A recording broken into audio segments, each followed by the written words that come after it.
بسم اللہ الرحمن الرحیم۔ آج کی اس ویڈیو میں ہم آپ کو حضرت عبداللہ کے ذبح ہونے کے بارے میں بتائیں گے، لہٰذا ویڈیو کو آخر تک ضرور دیکھیں۔ حضرت عبدالمطلب نے منت مانی تھی جو وہ بھول گئے تھے۔ پہلے خواب میں ان سے کہا گیا کہ منت پوری کرو۔ انہوں نے ایک بکرا ذبح کر کے غریبوں کو کھلا دیا۔ پھر خواب آیا کہ اس سے بھی بڑی چیز پیش کرو۔ اس مرتبہ انہوں نے ایک گائے ذبح کی۔ پھر خواب آیا کہ اس سے بھی بڑی چیز پیش کرو۔ انہوں نے اونٹ ذبح کیا۔ پھر خواب آیا کہ اس سے بھی بڑی چیز پیش کرو۔ انہوں نے پوچھا کہ اس سے بڑی چیز کیا ہے؟ تب کہا گیا کہ اپنے بیٹوں میں سے ایک کو ذبح کرو، جیسے کہ تم نے منت مانی تھی۔ تب انہیں اپنی منت یاد آئی، اپنے بیٹوں کو جمع کیا، ان سے منت کا ذکر کیا۔ سب کے سر جھک گئے، بھلا کون خود کو ذبح کرواتا ہے؟ آخر حضرت عبداللہ کہنے لگے، ابا جان آپ مجھے ذبح کر دیں۔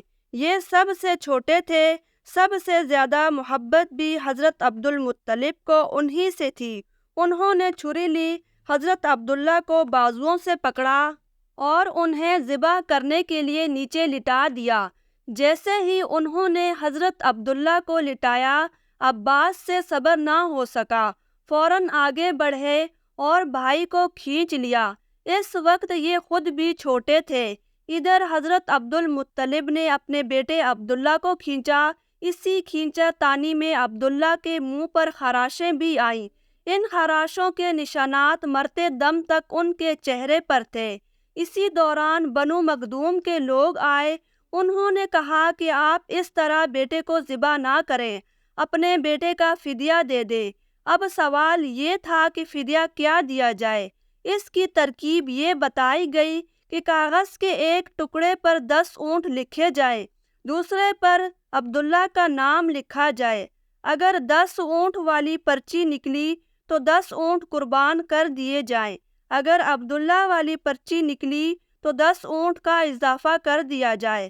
پھر 20 اونٹ والی پرچی اور عبداللہ والی پرچی ڈالی جائے۔ اگر 20 اونٹ والی پرچی نکلی تو 20 اونٹ قربان کر دیے جائیں، ورنہ اونٹ اور بڑھا دیے جائیں۔ حضرت عبدالمطلب نے ایسا ہی کیا، 10 اونٹ بڑھاتے چلے گئے۔ ہر بار حضرت عبداللہ کا نام نکلتا چلا گیا، یہاں تک کہ اونٹوں کی تعداد 100 تک پہنچ گئی۔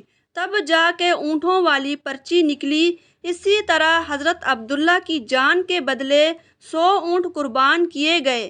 حضرت عبدالمطلب کو اب پورا یقین ہو گیا تھا کہ اللہ تعالیٰ نے حضرت عبداللہ کے بدلے 100 اونٹوں کی قربانی قبول کر لی ہے۔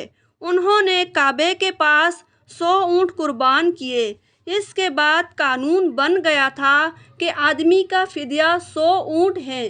پیارے نبی صلی اللہ علیہ وسلم کے سامنے جب یہ ذکر آیا تو آپ صلی اللہ علیہ وسلم نے اس فدیے کی تصدیق فرمائی، یعنی فرمایا کہ یہ درست ہے۔ روایات میں آتا ہے کہ حضرت عبداللہ ایک تجارتی قافلے کے ساتھ تجارت کے لیے گئے تھے۔ اسی دوران بیمار ہو گئے اور کمزور ہو کر واپس لوٹے۔ قافلہ مدینہ منورہ سے گزرا تو حضرت عبداللہ اپنے ننیال بنو نجار کے یہاں ٹھہرے۔ ان کی والدہ بنو نجار سے تھی۔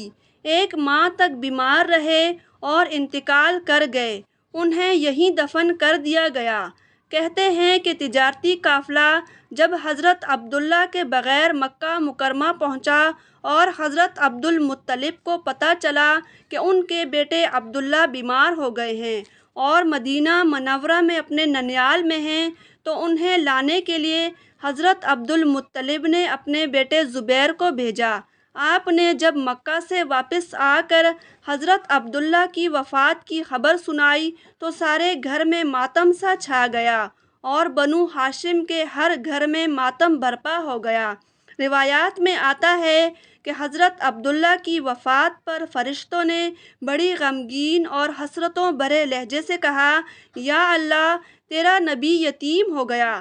اللہ تعالیٰ نے فرمایا، تو کیا ہوا، میں اس کا محافظ ہوں، حضرت عبداللہ کے ترکے میں ایک لونڈی ایمن اور کچھ اونٹ اور بکریاں تھیں۔ یہ سب نبی پاک صلی اللہ علیہ وسلم کو ملا۔